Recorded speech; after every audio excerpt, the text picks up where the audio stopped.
my name is Bas Smets. I'm a landscape architect with offices in Brussels and Paris, and I'm the curator of the Belgian Pavilion for this year's Biennale in Venice. Our exhibition is called Building Biospheres, and what I propose is to rethink architecture. Architecture has always been about survival, about protecting us from the wind, the rain, the sun, but we have more and more developed an architecture that's solely cut off from the biosphere that allows us to be alive. Because every time we breathe air, of course, this air is made by plants, while we spend 80-90% of our times indoors, cut off from these plants, from that biosphere. So what we propose here is to read the building not as a building, but as a microclimate. We studied the climate that's made by the big glass roof on the central area of the building, and understood it's quite close to the understory of a subtropical forest. So we brought in 400 plants from the subtropical regions, from different continents. We made a hybrid jungle, if you like, underneath the light well. And these plants, these trees, 400 of them, we monitor them very precisely to know what they need to grow. Because once they grow, they create photosynthesis, and through photosynthesis, they also create evapotranspiration, meaning they cool down the temperature, the inside temperature of the building.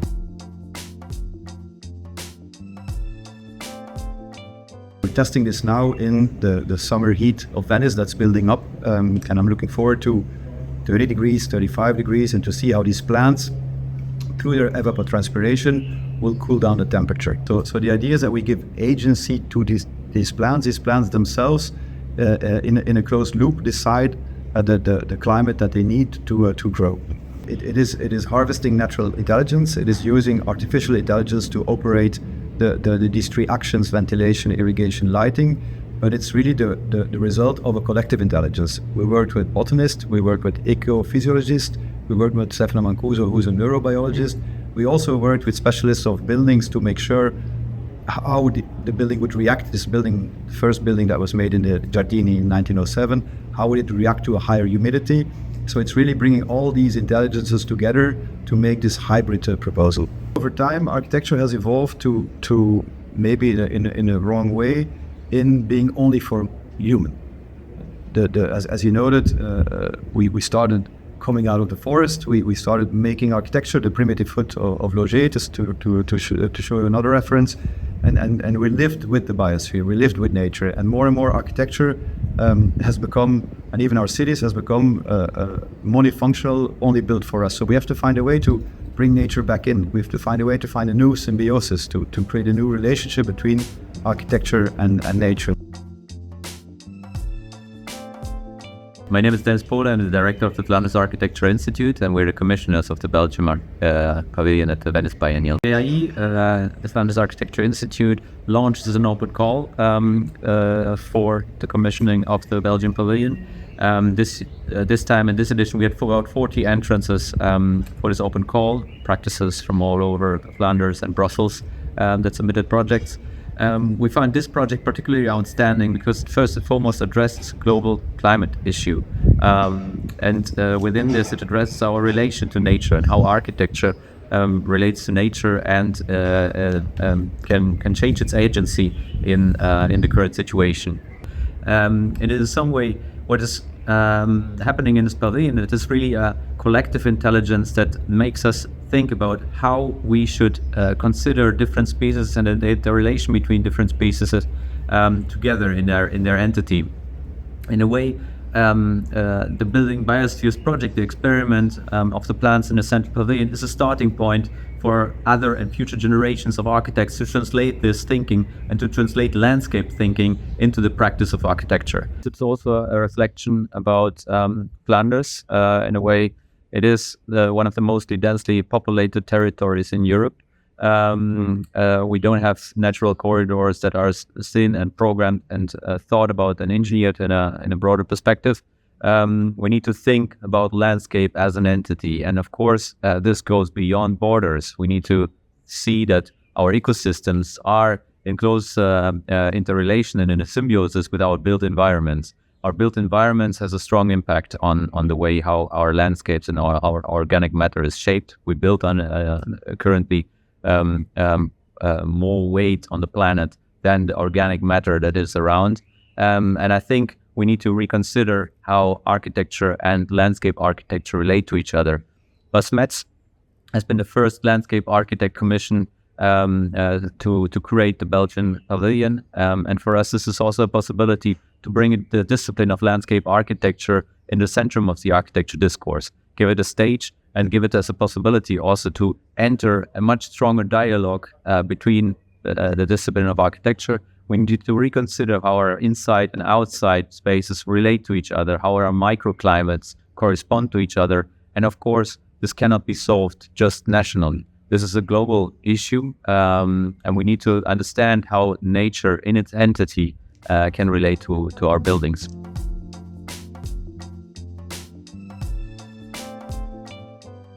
The work stems partly from my own lived experience, but also obviously we've shared a lot of information within the working group, so it kind of combines other people's experiences as well, and obviously in that way is personal or starting from also a personal place.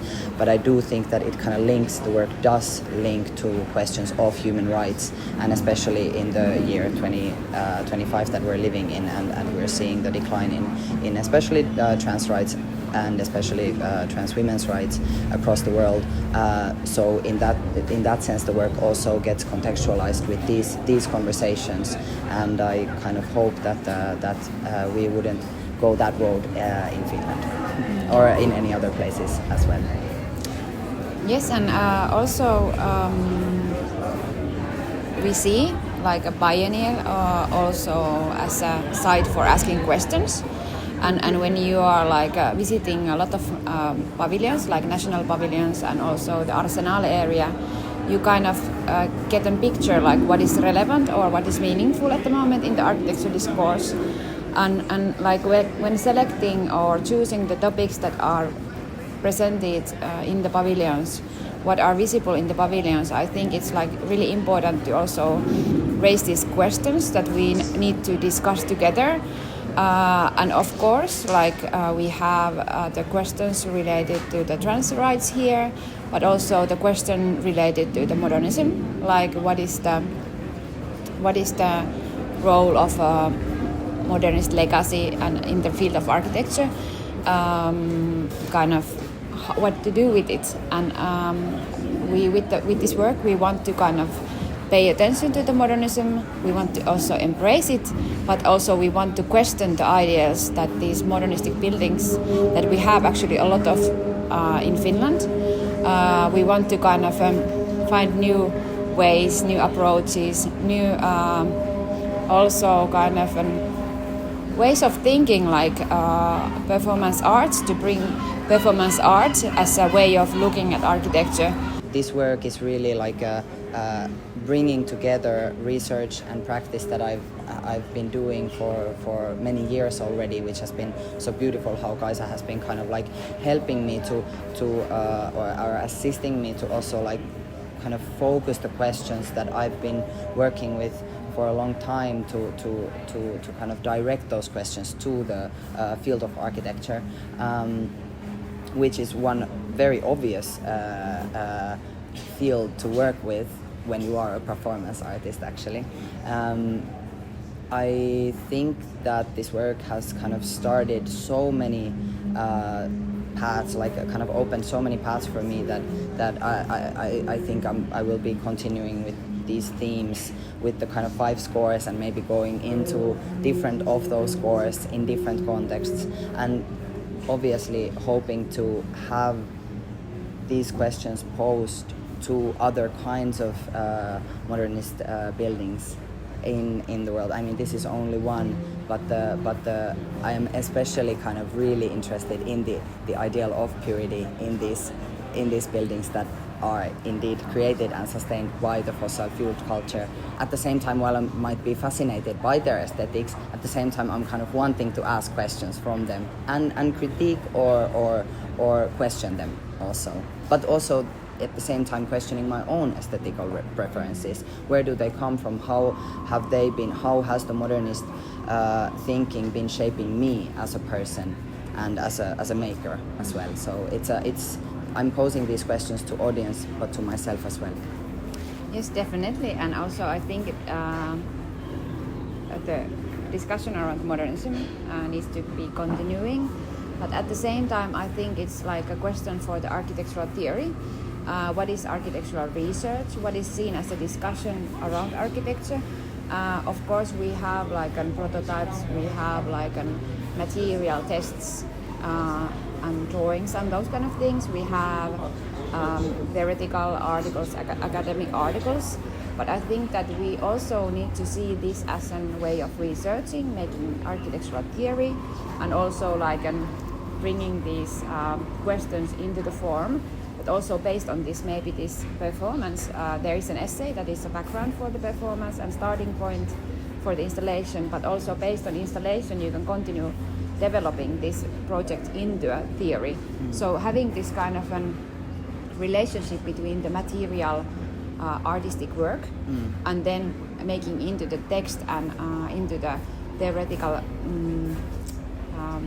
thing, it's something that this is only an invitation and then we can continue working on it. And I also want to say that I'm kind of obviously hoping that there would be multiple, various kinds of also trans-theoretical voices in the field of architecture, and more so in the times that we're living now. And this is one drop in that sea.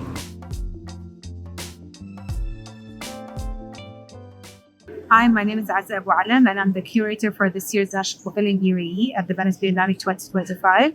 This year's project and exhibition titled Pressure Cooker looks into the overlap of architecture and post-production in the UAE.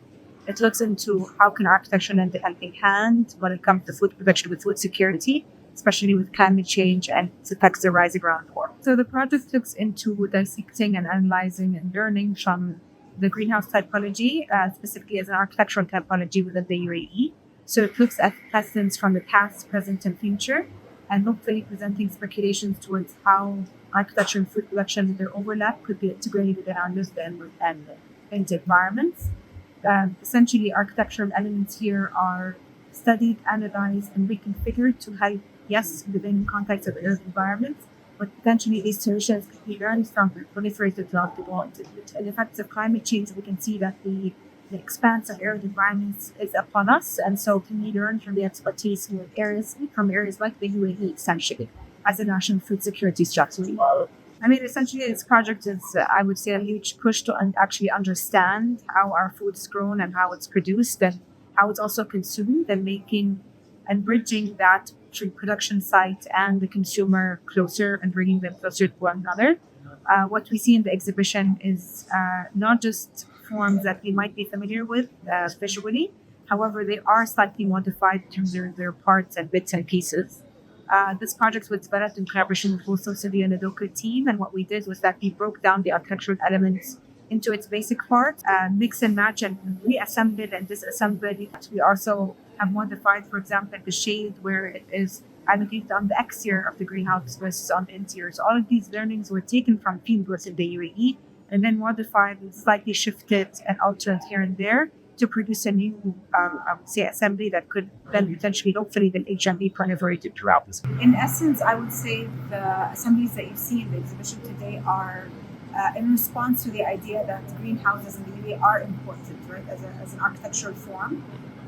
Some of them are slightly modified on site, as we see in the publication. Some of them are learned from in terms of the import and then remodified by local users. And so we wanted to take all of these learnings, take all of this local knowledge, and essentially make our own response to it. So what you see here is our form of response. So the modification, the slight shifting are in response to the learnings that we found in the field. Yes, some of the greenhouses that you mentioned are sterile and looked out from the outside in, but what we're doing is that how do these actually be integrated within our lived environment? So how can they be also used as spaces of potentially not just growing food, learning how to grow food, learning from the caring to the land, learning from our ancestors who have been actually growing food for years and centuries. So can this, I would say, package of knowledge be proliferated in a new way for the future through these greenhouse assemblies? I would say it works on multiple levels. One is that we look at these greenhouse assemblies as vessels of change and making food. So that's the connotation or resemblance to a pressure cooker. Also, it's facilitating ease of use, right? So essentially, you would put elements in a pressure cooker and something new would come out. So that's how we look at these assemblies.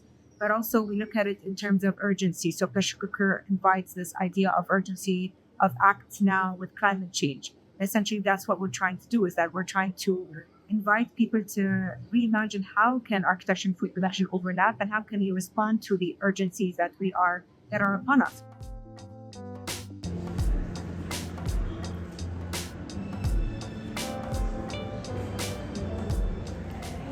My name is Sam. I'm an architect and also the curator of the Danish Pavilion this year at the Biennale. And what we're doing here is actually we're just really restoring the Danish Pavilion. We are upgrading the floors and windows. So it is an actual construction site we just put on pause for the exhibition period. And then we are looking into how we can utilize all the construction waste we produce as part of that process. So what you see when you enter the pavilion, like all the materials, everything you see in there was there already. Nothing has been removed, things have just been reconfigured. So just as like when you enter the pavilion, you go down a ramp, it's actually the former concrete floor that had just been cut out, turned into a ramp. Then you'll find yourself on the floor, which is the excavated earth, and underneath it has been compressed and polished. There's a big former window that now has been turned into a pivot door. And then we have been inviting a lot of researchers down here that are doing research right now, and like specialists working with how we can better utilize existing materials. So it really it's become this open laboratory, and then we're going to continue the construction process after the exhibition ends. It's really a collective effort because, like me as an architect and as a curator in this situation, I really teamed up with a huge team to achieve this. So that's the one thing. And the second, like, of course, the reuse thing, I like to use all these new technologies, like scanning methods, especially, which you could say is part of this artificial part. And then there's like the whole bio-based composite, which is a huge part of this exhibition as well, because we have teamed up with many researchers to try to find substitutes for cement. They're using this activated material and are combining with starch and alginate and gelatin, a lot of various bio-based fibers to see how they perform. And then I find it super interesting that that some of the materials that we produce for this exhibition, some of them actually, on a compression tests, they work just as good as concrete do.